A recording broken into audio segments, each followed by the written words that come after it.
Coming up, some Republican candidates for governor face off tonight in the Kentucky debate. Dedicated to Eastern and Southern Kentucky, this is WYMT Mountain News at 11. Good evening, I'm Steve Hensley. More on that governor's debate in a moment, but first, we've seen some on and off rain today, but could stronger storms move in overnight? Meteorologist Cameron Aaron is tracking the threat as our first alert weather day continues. Cameron. Yeah, Steve, the good news, we are not looking at any severe weather right now across the mountains. And the even better news, that level 2 risk was actually moved out of the region earlier this evening. Here's a live look at that right now. As you can see, we are still in that level 1 risk of severe weather, but the level 2 risk was moved off to the south and west over portions of south central and western Kentucky. Now, right now on radar, we are dry. That's the good news, but we are watching out for some showers not too far away over portions of central Kentucky. As you can see there, nothing too heavy right now, but they could intensify as we go later on into tonight. So be sure that you stay weather aware and you have ways to receive warnings just in case as we go overnight. As our first alert weather day does continue, we're not looking at a huge threat of severe weather, but some of the storms could be gusty and some of the storms could be heavy as well with rainfall, and that will last through tonight into early tomorrow morning. So if you don't have that first alert weather app, you can scan that code right there and download it for free. We'll have that full forecast coming up in just a few minutes. Steve? Cameron, thank you. Kentucky voters will head to the polls in about a week to choose which candidates will face off in the November gubernatorial election. Tonight, WKYT hosted a debate at Transylvania University among several Republican gubernatorial candidates. 5 were invited, 3 attended. Candidates invited to participate had a preference of 5% or more of likely Republican voters in independent polling released prior to May 1st. That included Daniel Cameron, Kelly Craft, Eric Dieters, Mike Harmon, and Ryan Quarles. Craft and Cameron declined the invitation. First off, the 3 participants were asked about low voter turnout. Early estimates indicate only about 15% of Kentuckians will head to the polls. All 3 candidates agreed people need to let their voices be heard. At that standpoint, it is a bit sad, but at the same time, we all need to come together. We all need to make sure that people honor that right, because people have fought and died for that right to have a vote. And I encourage people to go to the polls, even if it hurts me. I agree with Mike that we need to have more people going to the polls.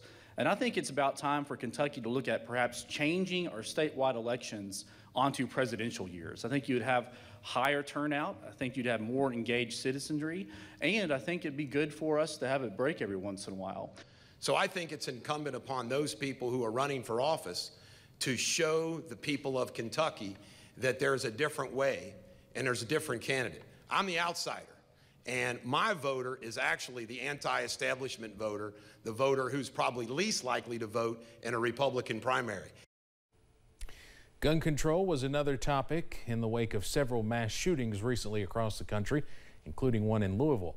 CNN reports Kentucky has some of the least restrictive gun laws in the U.S. These 3 candidates say they do not plan on changing that. With respect to the gun issue, I am 1,000% for Kentuckians' right to bear arms. I believe everyone should arm themselves.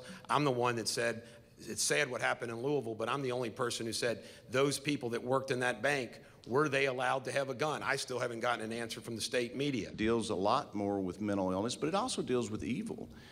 You know, sadly, we've had a crisis in families, we've had a crisis in faith, and when people fill their hearts with something other than God, you know, they fill them with hate, they fill it with anger, they fill it with whatever, then we see these problems. I'm a strong supporter of the Second Amendment. It's in the Constitution for a reason. I'm a gun owner myself, and I think that we need to help reset the dialogue on mental health in Kentucky.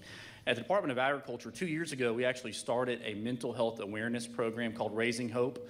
You can Google it, Raising Hope KY. Now, early voting begins later this week on Thursday, Friday, and Saturday. Primary election day is next Tuesday, the 16th. You can rewatch the entire hour-long debate right now on our website at WYMT.com. Parents are raising concerns following a situation at a Southern Kentucky school this morning. School officials say a student at Whitley County North Elementary School brought a kitchen knife to school, injuring a classmate in the shoulder with it. The superintendent of Whitley County Schools, John Seiler, says since the situation was handled quickly, there was no threat to any other student, and school remained open for the rest of the day. But some parents and guardians we spoke to say they still have concerns. There's so many school shootings and injuries in schools now that I'm not going to lie, it's kind of makes me lean more towards homeschooling. A message was sent out to parents asking them to discuss with their children that it is against the law to bring weapons of any kind to school. Another positive update to share with you tonight about Louisville Metro Police Officer Nicholas Wilt.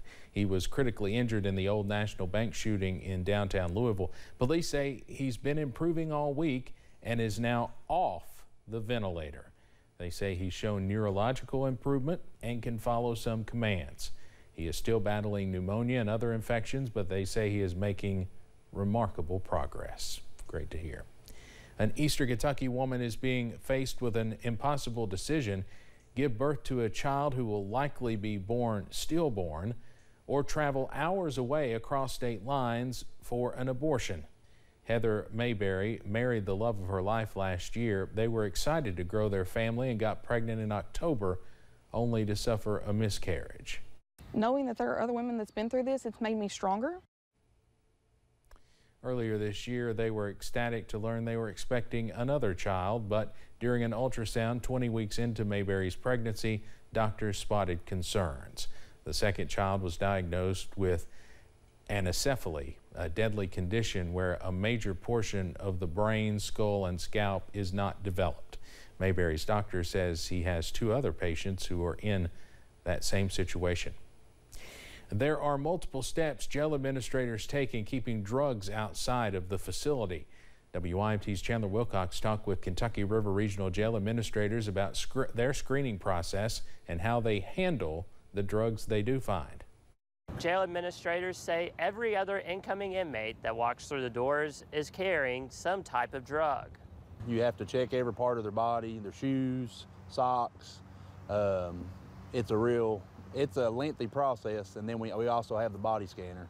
But I mean, you have to really know what you're doing and take your time. If not, they'll get something by you. The body scanner is one of the more elaborate parts of the screening process, but some drugs can be hard to find even with the full body search. Suboxone strips is a little bit the popular choice because they're easier to try to hide and get into the jail. If drugs are snuck through the screening process, administrators look for signs of intoxication.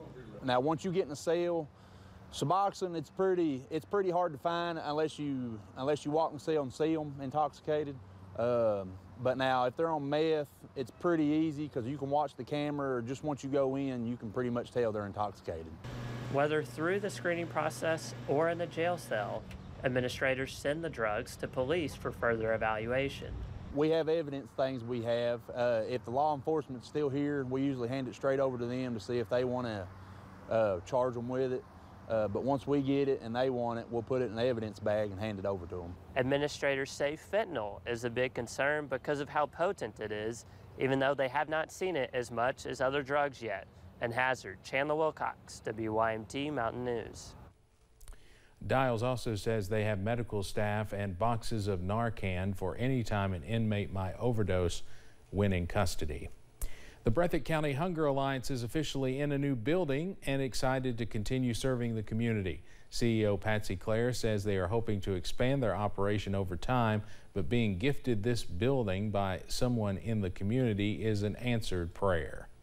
We can't just sit back and do nothing when we have people that depends on us and depends on the products that we bring into them. So we don't have time to sit and wait, you know, and that's one of the things that we stress so much about, not having a building. And then, you know, God answered our prayer for us.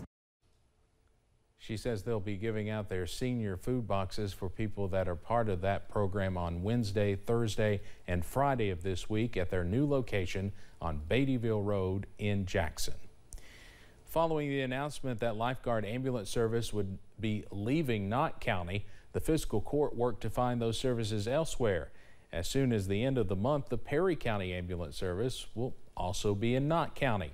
Perry County will be set up where lifeguard ambulance currently is, and will be contracted with Knott County for the next year. We'll assume operations in Knott County, and we'll have a base in Knott County, so the response times should be equal to what Knott County has seen, if not improved. We have other bases in Perry County near Knott County, so that should improve response time. Perry County ambulance officials say this partnership will not negatively impact the people of Perry County, adding that the additional ambulance station being added to the Jeff community will improve the situation even more. Perryland will be the newest shopping center in Perry County, adding new jobs and more activities for families. WYMT's RJ Johnson has more on the development and what this will bring to the county. The new Perryland Center will bring new businesses and Gaddy's Pizza, which is something that Mayor Donald Happy Mobilini says he's excited to see in the county. It's a great addition. I mean, and it's going to be out there right beside where Steak and Shake and them are, and then, you know, that place is starting to develop. Anything that we can get to make our town better, we're all for it. Perry County Judge Executive Scott Alexander says with the new center brings new jobs. The total number of jobs that they will bring initially will probably bring anywhere from 50 to 100 jobs, but the overall economic growth for the community will be huge with all the people that it will bring into our community. Alexander adds that this will be great for tourism, bringing in people from other areas into the county, and that it will be a big part of economic growth. I know it will be a good investment in our community, and then the overall growth that it will bring by people staying here and other people from surrounding communities coming to our community to enjoy an evening with their family or kids at Gaddytown will be huge. Both Judge Alexander and Mayor Mobilini say they're excited to bring more businesses to the county. In Hazard, RJ Johnson, WYMT Mountain News. Officials say Perryland is set to open in early 2024. Well, tomorrow is Kentucky Gives Day. It's the 11th annual statewide day of action to donate to your favorite nonprofits and causes. More than $760,000 was raised last year. For more information, you can go to kygives.org. Coming up on Mountain News at 11, a new $1 billion disaster for Kentucky, the fourth in about 2 years. Plus, a few more showers and storms are possible tonight, and some could be strong to severe. All those details coming up in just a few minutes.